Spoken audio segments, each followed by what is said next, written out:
എന്നേശുനായകൻ, ഏതു നേരത്തും നടത്തിയിടുന്നവൻ. എത്ര നല്ലവൻ എന്നേശുനായകൻ, ഏതു നേരത്തും നടത്തിയിടുന്നവൻ. എണ്ണിയാൽ തീരാത്ത നന്മകൾ തന്നവൻ, എന്നെ സ്നേഹിച്ചവൻ. ഹല്ലേലൂയ. എണ്ണിയാൽ തീർന്നിടാ നന്മകൾ തന്നവൻ, നമ്മെ സ്നേഹിച്ചവൻ. ഹല്ലേലൂയ. എത്ര നല്ലവൻ എന്നേശുനായകൻ, ഏതു നേരത്തും നടത്തിയിടുന്നവൻ.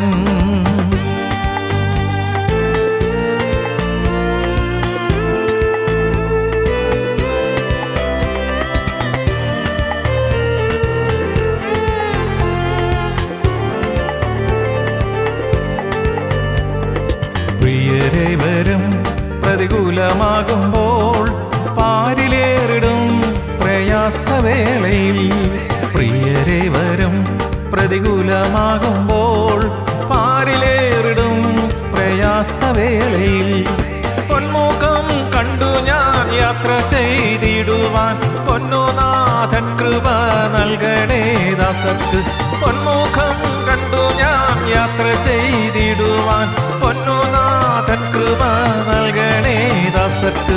എത്ര നല്ലവൻ എന്നേശുനായകൻ, ഏതു നേരത്തും നടത്തിയിടുന്നവൻ. ഹല്ലേലൂയ. സ്തോത്രം. ദൈവനാമത്തിന് മഹത്വമുണ്ടാകട്ടെ. അനുദിന വചനം. മനുഷ്യൻ കണ്ണിന് കാണുന്നത് നോക്കുന്നു. Man looks on the outward appearance.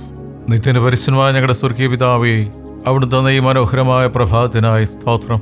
കഴിഞ്ഞ രാത്രിയിലെ ഉറക്കത്തിൽ അവിടുന്ന് ഉറങ്ങാതെ മയങ്ങാതെ ഞങ്ങളെ കാത്തു പരിപാലിച്ചതുകൊണ്ട് തിരുമുഖം കണ്ടുണരുവാൻ അവിടെ ഞങ്ങളെ അനുഗ്രഹിച്ച് അനുവദിച്ചതിനായി സ്തോത്രം ചെയ്യുന്നു. പരിശുദ്ധാത്മാവ് ദൈവമേ, അവിടെ ഞങ്ങളെ പഠിപ്പിക്കണം.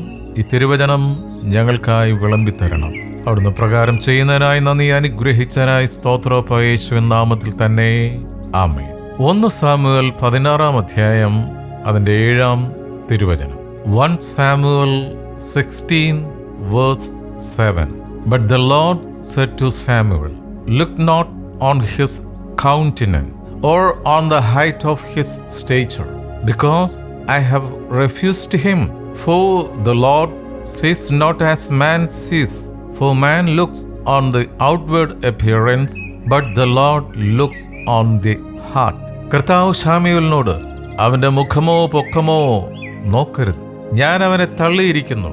മനുഷ്യൻ നോക്കുന്നത് പോലെ അല്ല, മനുഷ്യൻ കണ്ണിന് കാണുന്നത് നോക്കുന്നു, കർത്താവ് ഹൃദയത്തെ നോക്കുന്നു എന്നരുളി ചെയ്തു.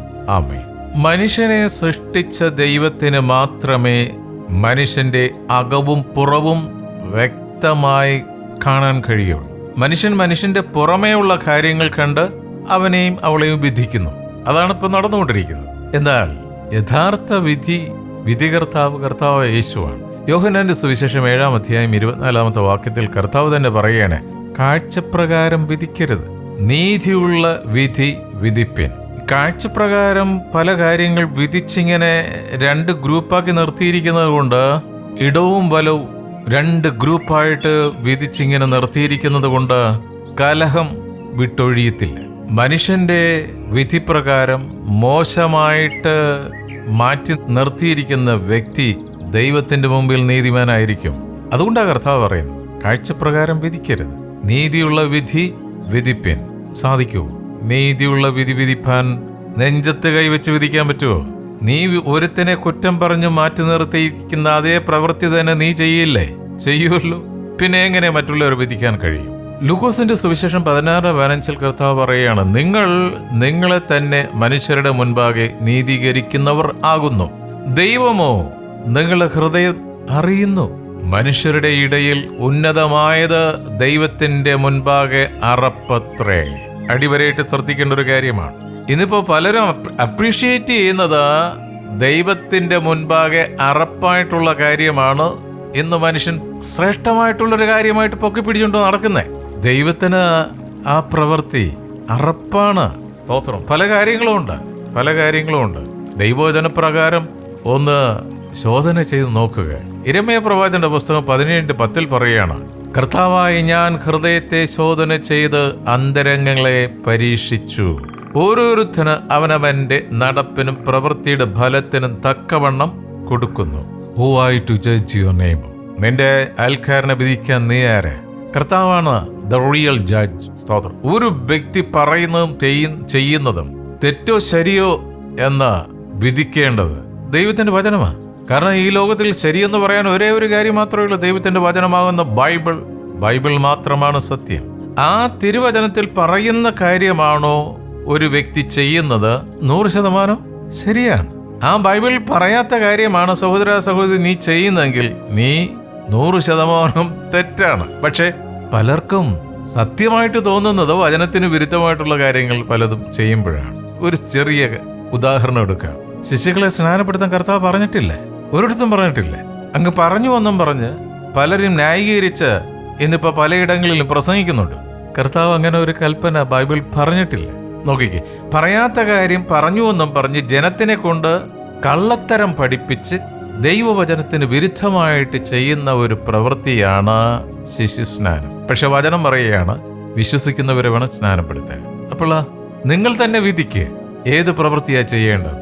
ഒന്ന് ദിനവൃത്താന്തം 28:9 രാജാവായ ദാവീദ് തന്റെ മകന് ഒരു ഉപദേശം കൊടുക്കുന്നുണ്ട്. സാധാരണക്കാരനല്ലെന്ന് ഓർത്തോണം. അപ്പൻ രാജാവ്. ആ രാജാവ് തന്റെ മകന് കൊടുക്കുന്ന ഉപദേശം, നീയോ എന്റെ മകനെ ശലോമോനെ, നിന്റെ അപ്പന്റെ ദൈവത്തെ അറിയുകയും അവനെ പൂർണ്ണ ഹൃദയത്തോടും നല്ല മനസ്സോടും കൂടെ സേവിക്കുകയും ചെയ്യുക. കർത്താവ് സർവ്വഹൃദയങ്ങളെയും പരിശോധിക്കുകയും വിചാരങ്ങളും നിരൂപണങ്ങളും എല്ലാം ഗ്രഹിക്കുകയും ചെയ്യുന്നു. നീ അവനെ അന്വേഷിക്കുന്നുവെങ്കിൽ അവനെ കണ്ടെത്തും, ഉപേക്ഷിക്കുന്നുവെങ്കിലോ അവൻ നിന്നെയും എന്നേക്കും തള്ളിക്കളയും.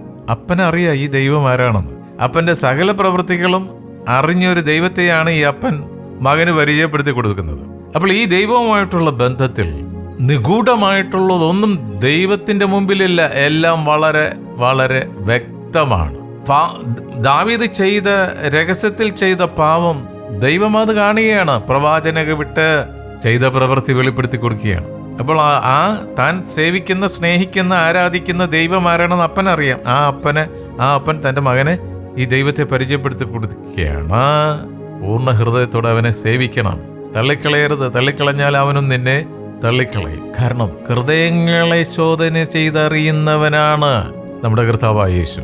യെശയ്യാ പ്രവാചകന്റെ പുസ്തകം 55:8 പറയുകയാണ്, എന്റെ വിചാരങ്ങൾ നിങ്ങളുടെ വിചാരങ്ങളല്ല, നിങ്ങളുടെ വഴികൾ എന്റെ വഴികളുമല്ല എന്ന് കർത്താവ് അരുളി ചെയ്യുന്നു.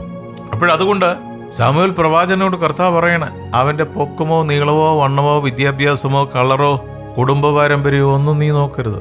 ഞാൻ അവനെ തള്ളിയിരിക്കുകയാണ്. മനുഷ്യൻ പുറമേ കാണുന്നത് പ്രകാരം വിധിക്കുന്നു, ഞാൻ ഹൃദയം കണ്ടാണ് വിധിക്കുന്നത്. Praise the Lord. ഈ പ്രഭാതത്തിൽ ഹൃദയം കണ്ട് നമ്മൾ ആരാണെന്ന് നമ്മളോട് സംസാരിക്കുന്ന ഒരു ദൈവമാണ് ഈ പ്രഭാതത്തിൽ വചനത്തിലൂടെ നമ്മളോട് സംസാരിച്ചു കൊണ്ടിരിക്കുന്നത്. സ്തോത്രം.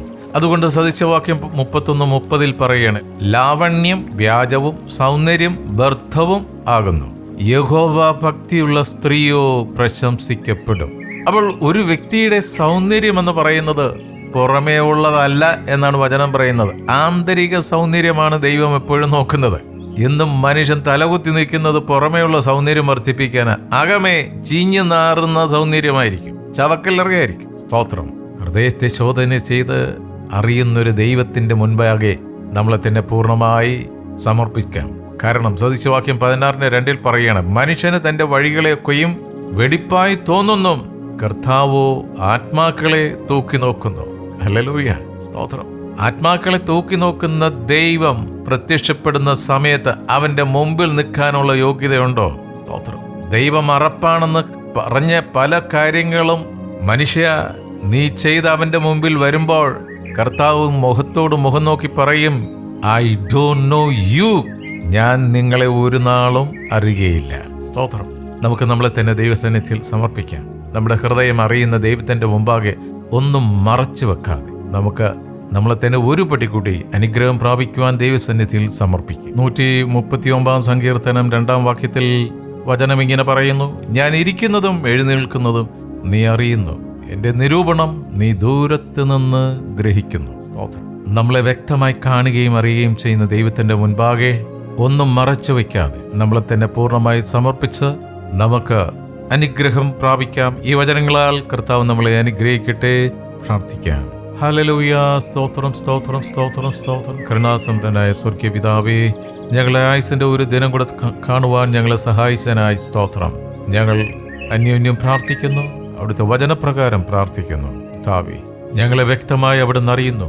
അങ്ങയുടെ മുമ്പിൽ ഒന്നും മറവല്ലല്ലോ എന്ന് തിരുവചനം ശ്രവിച്ച ഓരോ മക്കളെയും അനുഗ്രഹിച്ചു പ്രാർത്ഥിക്കും. കർത്താവേ, കാപട്യത്തിൻ്റെ മുഖം അഴിച്ചു വെച്ചുകൊണ്ട് അങ്ങയുടെ സന്നിധിയിൽ സ്തോത്രം മലർക്കെ തുറന്ന ശൂന്യമായ ഒരു കുടം പോലെ ആയിരിക്കുവാനും സ്തോത്രം, കാപട്യത്തിൻ്റെ പ്രവൃത്തികളെ മാറ്റിക്കൊണ്ട് ലോകത്തിൻ്റെതായ വഴിയിലൂടെ സഞ്ചരിക്കാതെ അവിടുന്ന് ദൃഷ്ടിവെച്ച് പറഞ്ഞു തരുന്ന ആലോചനയിൽ തന്നെ മുന്നോട്ട് പോകുവാൻ ഞങ്ങൾ ഓരോരുത്തരെയും സഹായിക്കണം. കുടുംബമായി സമർപ്പിച്ച് പ്രാർത്ഥിക്കുന്നു. കൂട്ടായ്മയെ അനുഗ്രഹിച്ച് പ്രാർത്ഥിക്കുന്നു. ഞങ്ങളുടെ പ്രാർത്ഥനാ സഹായം ആവശ്യപ്പെട്ടിരിക്കുന്ന ഓരോ മക്കളെയും അനുഗ്രഹിച്ച് പ്രാർത്ഥിക്കുന്നു. അവിടുന്ന് സൗഖ്യദായകനാണല്ലോ. അവിടുത്തെ അടിപ്പിണരുകളാൽ ഓരോ മക്കൾക്കും പൂർണ്ണ സൗഖ്യം വന്നുമിരിക്കുന്നതിനായി സ്തോത്രം ചെയ്യുന്നു. ഞങ്ങൾക്ക് തന്നിരിക്കുന്ന ഭൗതിക നന്മകൾക്കായി സ്തോത്രം. ഞങ്ങളുടെ വയലുകളെ, ഞങ്ങളുടെ ഓഫീസുകളെ, ഞങ്ങളുടെ ഫാക്ടറികളെ, ഞങ്ങളുടെ ബിസിനസ് മേഖലകളെ അവിടുന്ന് അനുഗ്രഹിച്ചിരിക്കുക. സ്തോത്രം. സ്കൂളും കോളേജിൽ പഠിക്കാൻ പോകുന്ന കുഞ്ഞുങ്ങളെ സമർപ്പിച്ച് പ്രാർത്ഥിക്കുന്നു. ദുഷ്ടന്റെ വലയിൽ നിന്ന് മക്കളെ വിടിവിക്കണമേ. സ്തോത്രം, സ്തോത്രം, സ്തോത്രം. ദൈവത്തെ അറിഞ്ഞ് ജീവിക്കുന്ന ഒരു തലമുറയായി വളരുവാൻ മക്കളെ സഹായിക്കണം. ഹല്ലേലൂയ. ദൂരത്തും ചാരത്തുമായി ജോലിക്കായി പഠനത്തിനായി പോയിട്ടുള്ള മക്കളെ ഓർത്ത് പ്രാർത്ഥിക്കുന്നു. ബന്ധുമിത്രാദികളെ ഓർത്ത് പ്രാർത്ഥിക്കുന്നവരായിരിക്കുന്ന ഇടങ്ങളിൽ കർത്താവേ, നിർമ്മല ഹൃദയത്തോടെ ജീവിക്കുവാൻ അവർ ഓരോരുത്തരെയും സഹായിക്കണം. ഇന്നത്തെ ദിനത്തിനായി സ്തോത്രം. ഞങ്ങളുടെ എല്ലാ പ്രവൃത്തികളെയും അവിടുന്ന് അനുഗ്രഹിച്ചിരിക്കുക. സ്തോത്രപ്പ. പ്രാർത്ഥനയെ യാചനയും കേട്ടിരിക്കുക. നന്ദി. യേശുവിൻ നാമത്തിൽ തന്നെ. ആമേൻ, ആമേൻ, ആമേൻ.